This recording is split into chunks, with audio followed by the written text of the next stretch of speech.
Hey folks, retired old soldier 1987 here. Last we talked, we were discussing my transfer to the 932nd Forward Surgical Team.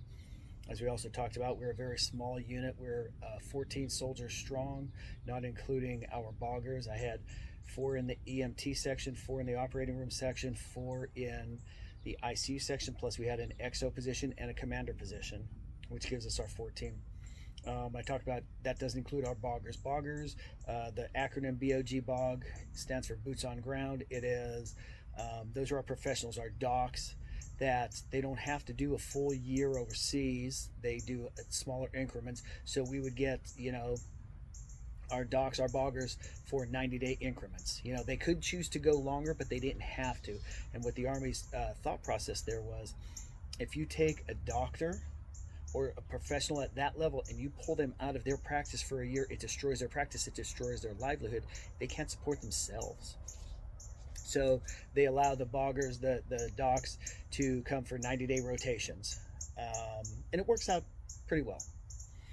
So we were getting ready, we're getting set up. I transferred to the unit and we started doing our training leading up to the mobilization, which there was a lot of online training that had to be done.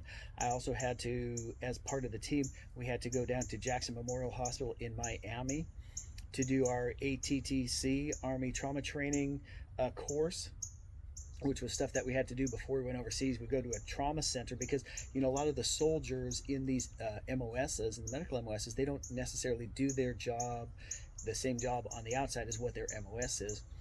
So we went down there for some additional trauma type training to give us an idea of what types of traumas we would see, but also if it was a lot of this course, this 2-week course down in Miami, was to get us to be able to work better as a team. A lot of it was really teamwork related, and I think that was very beneficial. I had a great time. It was a great facility down there. I had a great team, so I was more than happy with the results of that training exercise. It really helped us.